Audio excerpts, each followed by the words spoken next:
Hello students, in this lecture we will discuss Gauss law. According to Gauss law, the net electric flux through a closed surface is equal to 1 by epsilon 0 times the net charge enclosed by that surface. Electric flux phi, that is equal to QENC by epsilon 0, where QENC is the charge enclosed by the surface, net charge enclosed by the surface. Epsilon 0 is the permittivity of free space. By definition, electric flux phi is the surface integral of E dot ds. So Gauss law can be written as surface integral E dot ds is equal to QENC by epsilon 0. Here the charge is located in air or vacuum.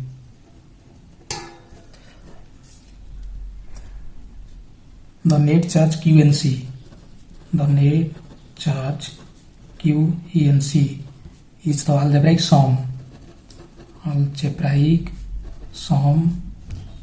of positive and negative charges, and it can be positive, negative or zero.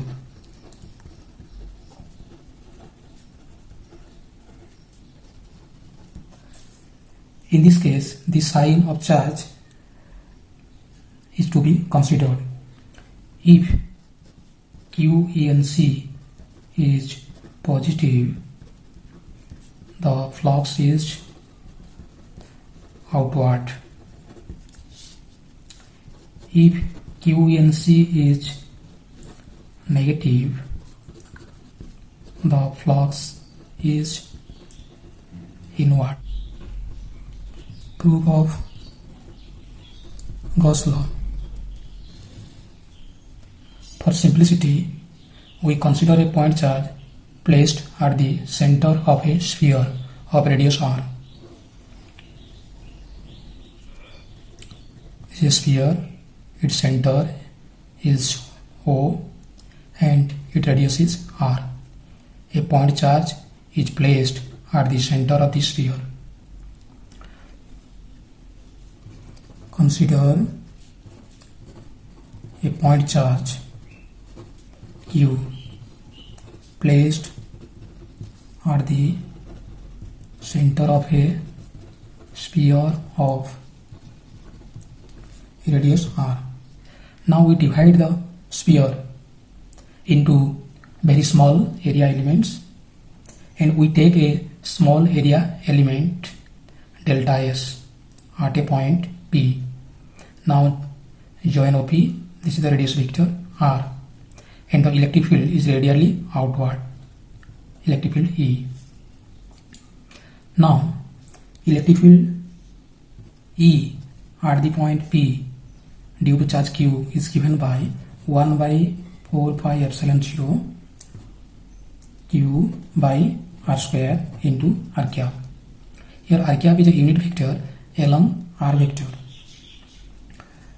The flux of electric field through this area element delta S is the flux through an area element delta S is delta phi is equal to E dot delta S.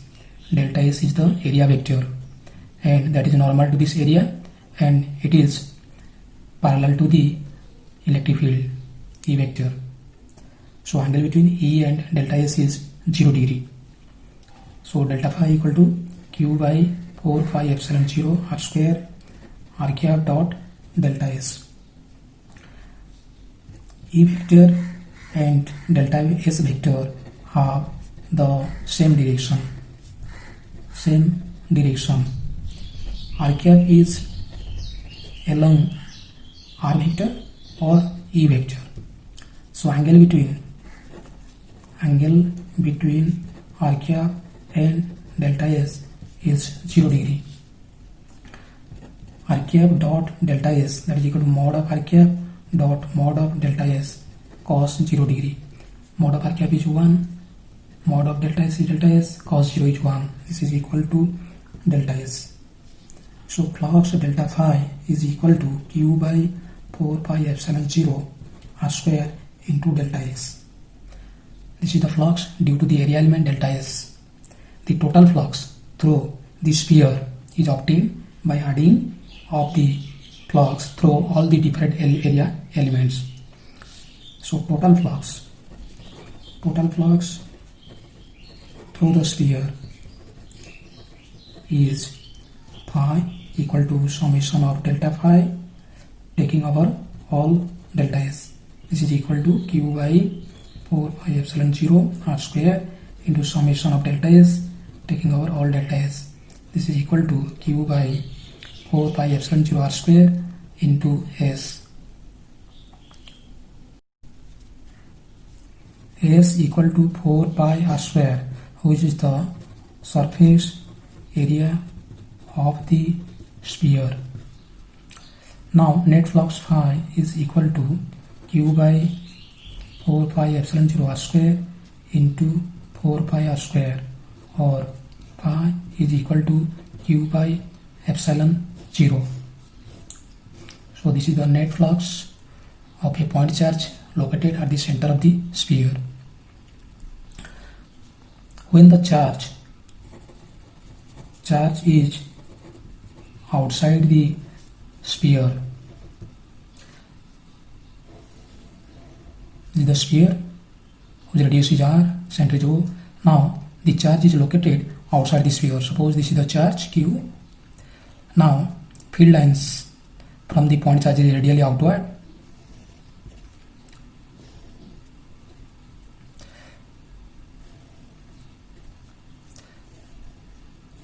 Now in this case, suppose on this surface the flux is inward, and at this surface flux is outward. So flux, the incoming flux must be equal to outgoing flux. So net flux is 0. So phi is equal to 0. And for multiple charges, what is the net flux for multiple charges? Flux due to multiple charges is given by phi is equal to phi 1 plus phi 2 plus and so on for multiple charges.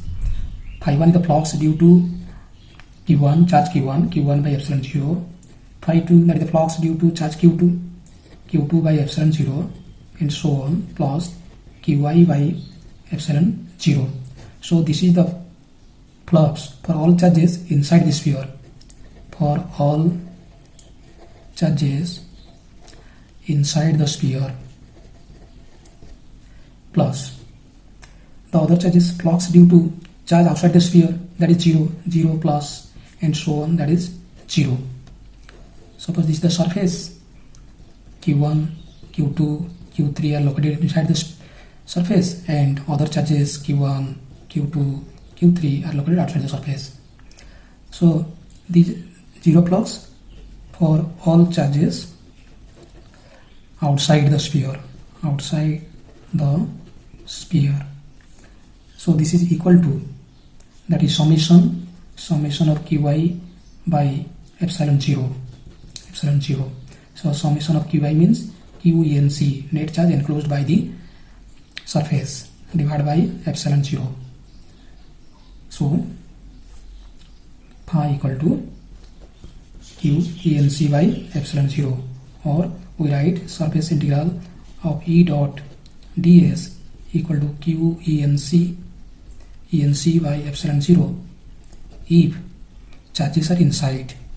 If charges are inside S and is equal to 0, if charges are outside S.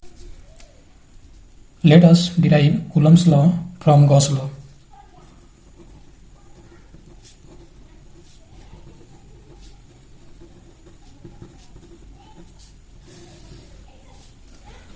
Consider a positive point charge Q placed at O, and we draw a spherical Gaussian surface.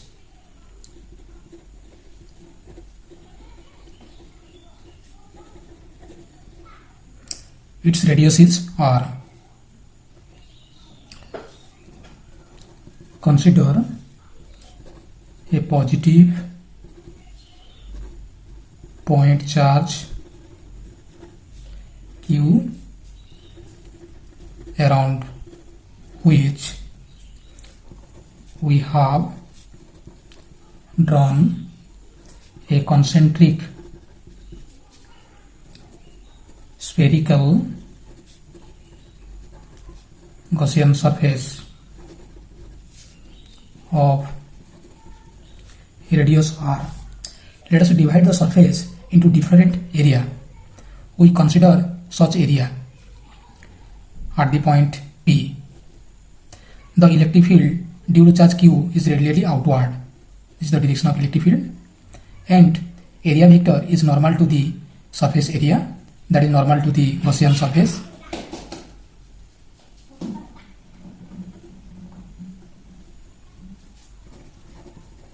Let us divide the surface into differential area ds. Area vector ds is normal to the surface at any point on the Gaussian surface and is perpendicular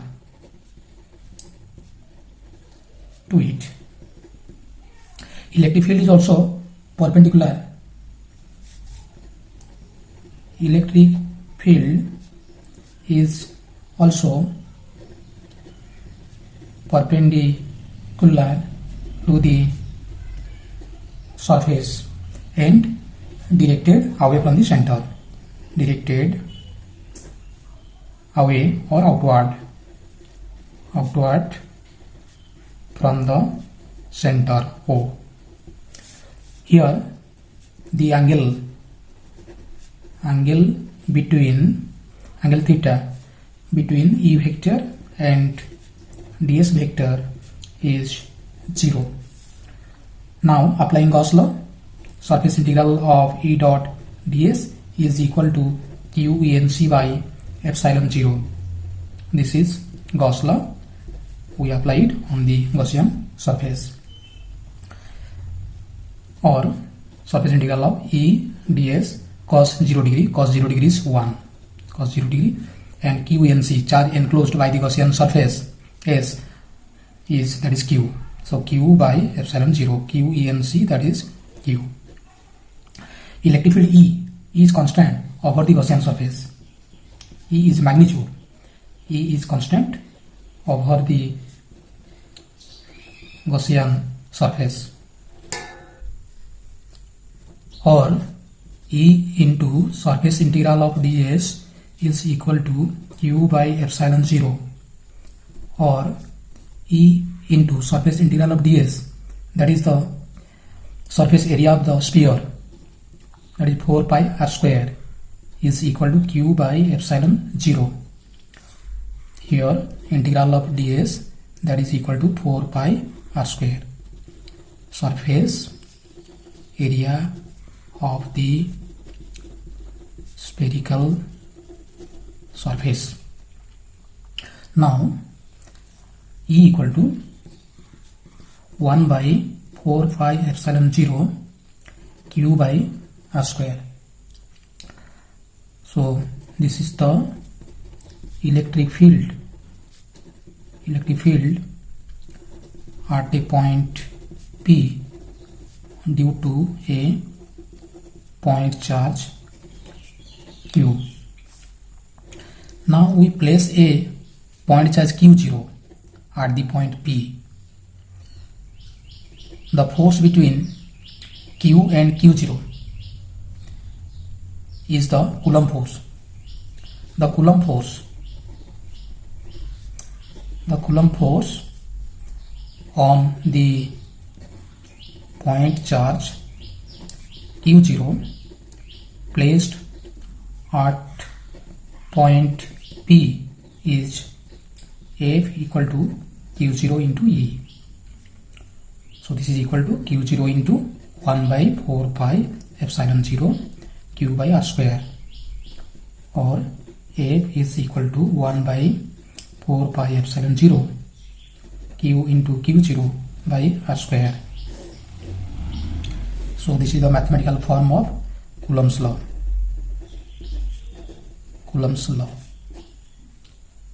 In this figure, there are 2 point charges, plus Q and minus Q.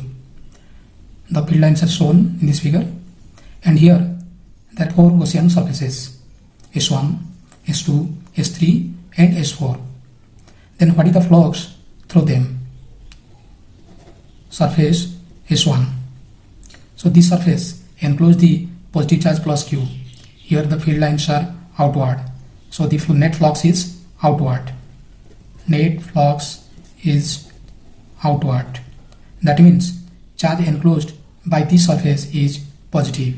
According to Gauss law, QENC is positive because phi is positive. And in the surface 2, the field lines enter the surface. That means flux is negative.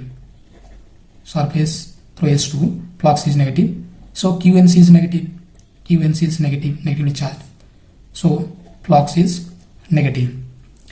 And through the surface S3, some field lines entered and they leaves out the surface. In the surface S3 encloses no charges here. That means according to Gauss law, flux is 0. So surface through S3, here flux is 0, phi equal to 0. So according to Gauss law, QENC is equal to 0.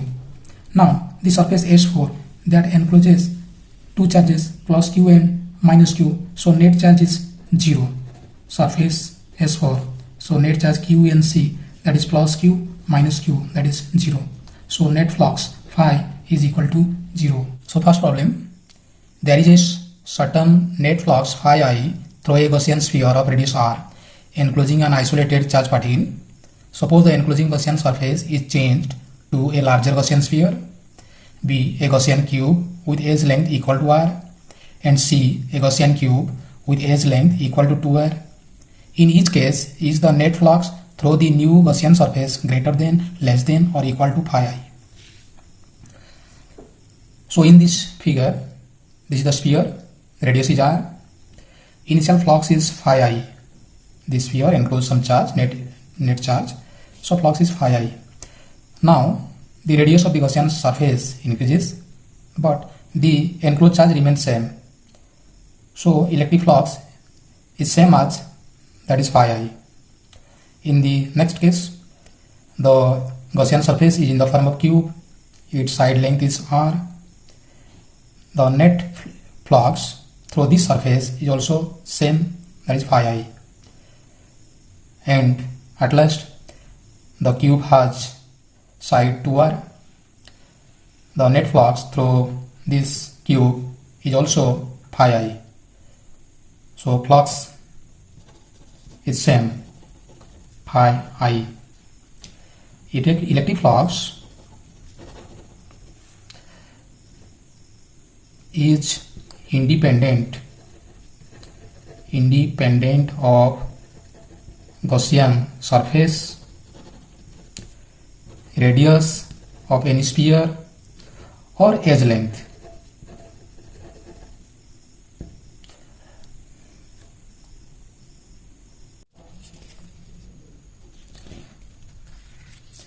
Next is one problem.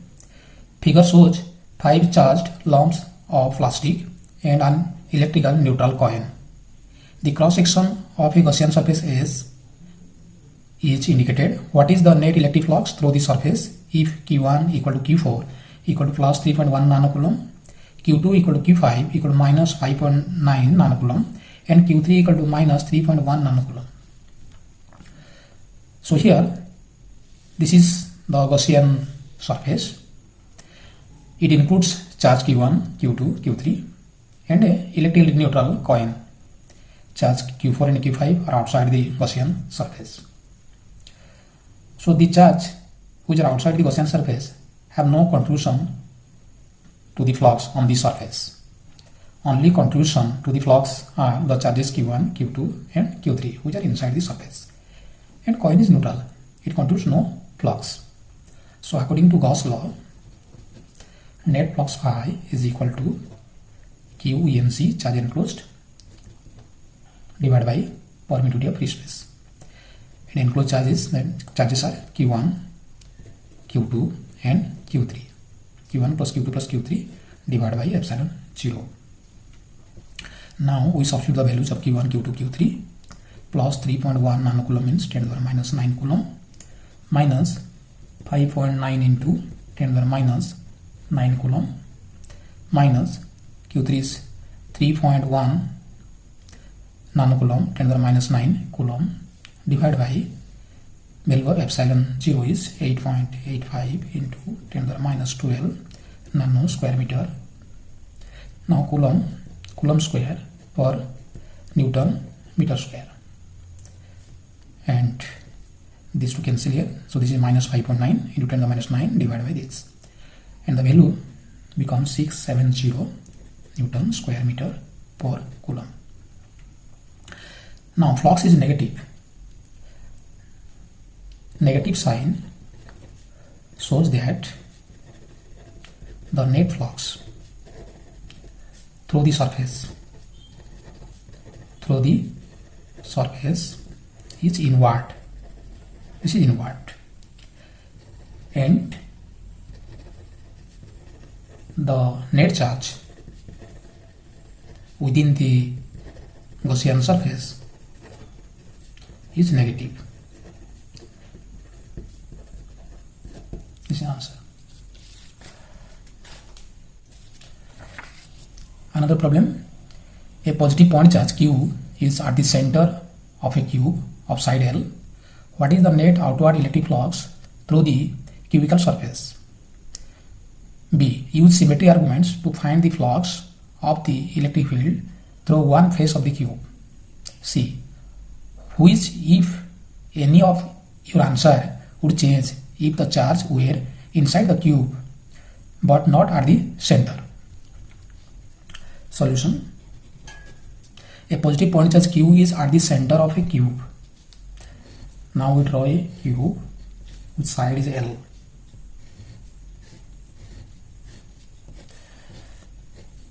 And the charge is at the center. So this is the center, suppose. This is the charge Q. What is the net outward electric flux through the cubical surface? So cube has 6 faces. So according to Gauss law, phi is equal to charge enclosed Q EMC by epsilon 0. And here the 6 faces enclose the charge Q at its center. So this is Q divided by epsilon 0. So this is the answer for A. Then for B, use symmetry arguments to find the flux of the electric field through one face of the cube. Cube has 6 faces. Here the charge is at the center. That means the field lines are equally distributed over the 6 faces. So the electric flux. So electric flux through each face, that is equal to phi divided by 6. That is Q by 6 epsilon 0. This is the answer for B. Then for C, suppose the position of the charge is changed inside the cube. Then it does not affect the net electric flux. That means answer A remains same. Part A will remain same, no change. but part B will change. That means unequal distribution of field lines passes through the faces if Q, the position of Q changes.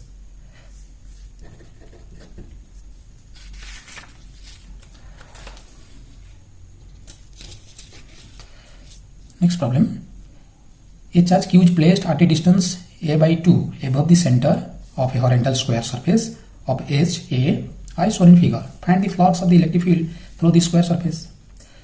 So this is the square surface whose sides are AA, and charge Q is placed at a distance a by 2 from the center of this surface.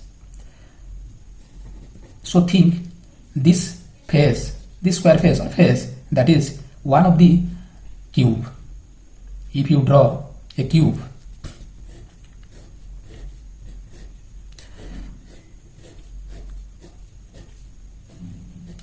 suppose this is the cube. Now this face is given. This face is given. Whose side? This is A, and center means this distance is, that is a by 2. So charge is placed here. So flux through this cube, the net outward electric flux through this cube, that is phi equal to Q by epsilon 0.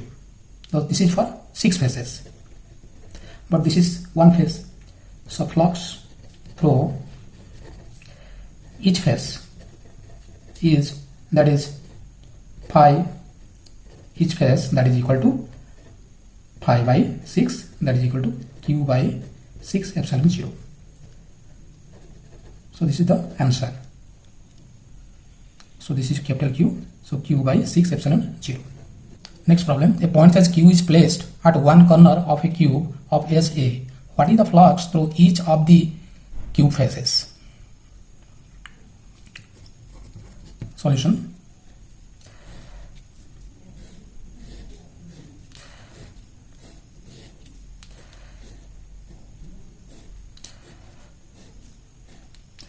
Now charge Q is placed, suppose, at this corner.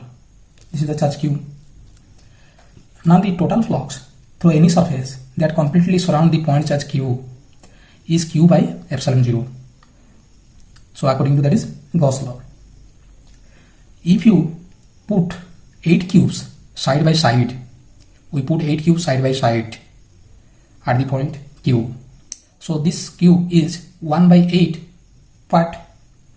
So the flux coming from this charge is, that is Q by 8 epsilon 0.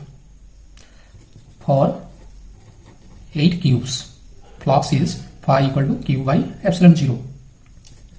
For 1 cube, flux is, that is Q by 8 epsilon 0. Flux is Q by 8 epsilon 0. But the line of force passing to upper surface, then to this surface, then to other surface. There are 3 surfaces which are contact to the charge Q have no flux, because line of force are parallel to these faces, the upper face and this face and the other face. So flux on 3 faces is 0.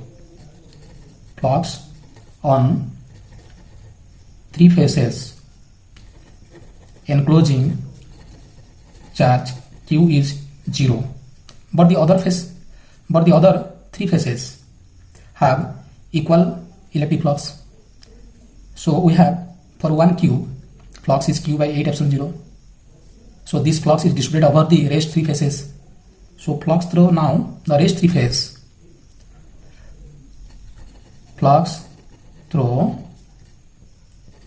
each of the rest 3 faces is, that is 1 by 3 of Q by 8 epsilon 0, that is equal to Q by 24 epsilon 0.